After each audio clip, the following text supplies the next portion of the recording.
no rich young rulers here, although if you are, you'll see that as a sort of lunch or something.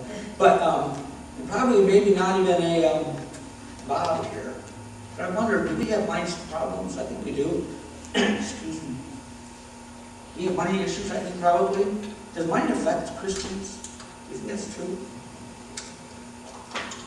Do we deal with money on a daily basis? I think we do. We pay bills. Our kids go to school. We pay mortgages. And so I wonder how much money is kept in our consciousness. Maybe as Christians we don't think about it. But maybe it's there, we just don't acknowledge it. Is that possible? A couple examples of how our culture bombards us with money situation. Some of you remember a movie from the 80s? Michael Douglas was in it, called Wall Street. Remember one line from that movie. If you saw the movie, you remember this one line. The line was, "Greed is good." Greed is good. That was the theme of this movie. If you had money, if you had power, you had everything. Nothing else mattered. Now that was a thing in the 80s, we lived that way. Then the 90s came along, and maybe somebody might remember this movie, maybe one. Remember Jerry Maguire? Pretty popular movie back in the 90s. What was the line for that movie? Do you remember what the line for that movie was? One line that jumps out. "Show me the money." Right, that was it. Show me the money. That was the theme of the movie. Entertainers, athletes, I want the money. Just give me the money, I can buy more cars, more homes. And that was the whole point of the movie, right?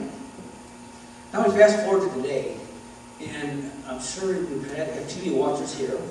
And you probably have seen Who Wants to Be a Millionaire? Who Wants to Marry a Millionaire? We also have Deal or No Deal. We have also Don't Forget the Lyrics. And my personal favorite, Are You Smarter Than a Fifth Grader? That really hits home for me, because I am not smarter than a fifth grader, to be honest with you. But all these kind of interesting things here. But one thing, talk about, realize what we're doing. Who Wants to Marry a Millionaire was only on one time. That probably is a good thing. Remember the woman who won that? I won't mention her name, maybe you don't know, but she won this. So she married this fellow, she lasted a month, maybe. Kind of a Hollywood marriage, it didn't last. But she complained about all the media coverage she got. What did you expect?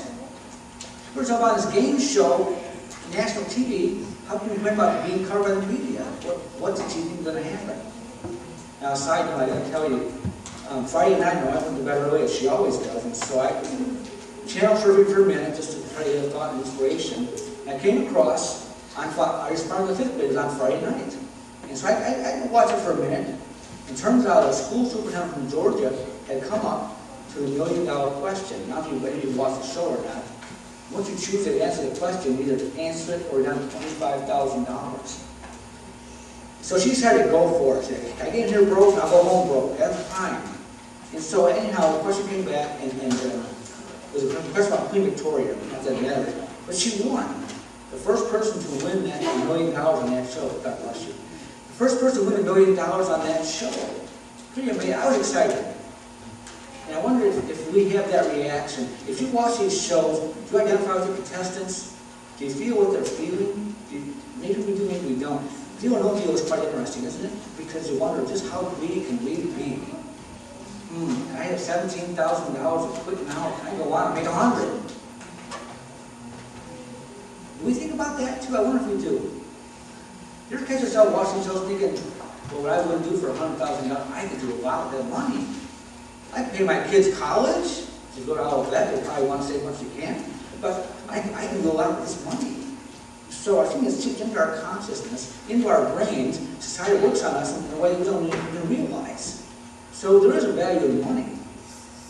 But I wonder how important it is to us. Maybe as Christians, we shouldn't worry about it at all, should we? Should we pay our bills? I think we should pay our bills, right? We should be responsible with our money. But is money our main object in life? Should that be our focus? What should be our focus, do you think?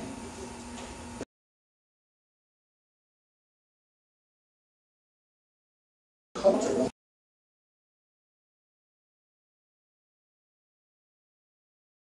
Because we're human, and we have responsibilities. And so I think we struggle with this constantly. We just don't acknowledge it, right?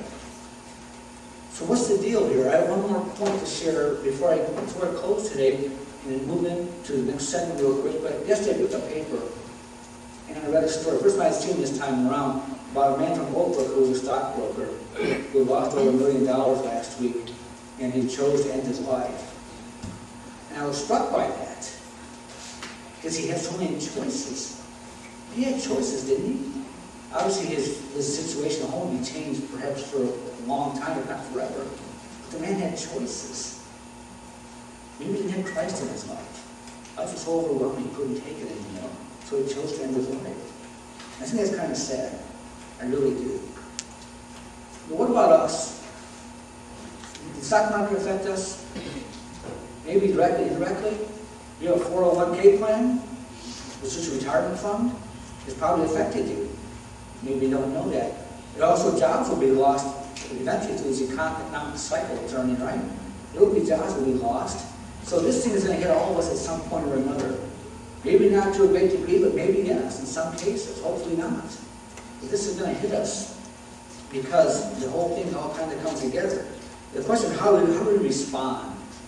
If you find yourself drowning in debts, financial situation, you're drowning.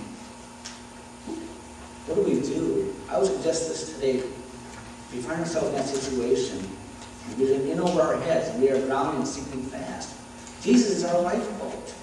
He's there calling us, like he calls us every day. But especially in our hard times, Jesus is the lifeboat. He's there. All we have to do is reach out to him. And so we understand that Jesus will calm the storm that we come across. Whatever storm we're dealing with today, Jesus can calm that for you. But there's a catch. There's always a catch. There's always a catch. Here's the catch. We've got to reach out to Christ. We've got to acknowledge him, don't we? We've got to see through our situation, whatever it is. Whether it's money, whether it's a status at a job, maybe it's clothes, maybe it's a car, maybe it's a young lady said under a lot of pressure to have a certain look about them. Society tells you must look good, you must be as skinny as a model. Maybe it's that. Maybe it's a scholarship you're looking for next year. You might go to an exclusive school. You need a scholarship. That's important to you.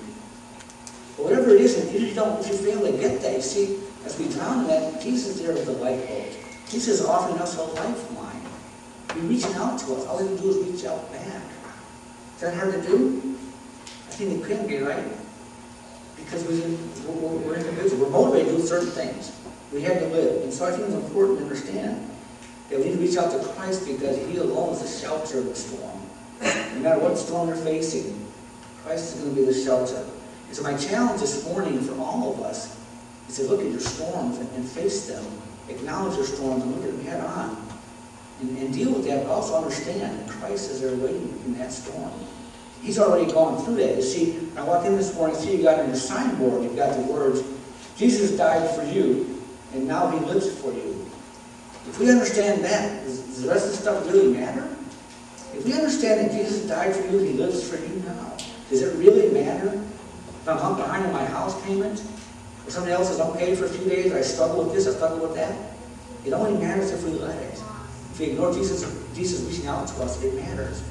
We just accept his love and his mercy and his blessings, it doesn't matter. See, Christ has done all this for you. Christ has been through all these storms. Nothing you've gone through, he has already gone through and done for you. It's important to understand that. That is my challenge this weekend and in the future. Look at the storms you have in your life.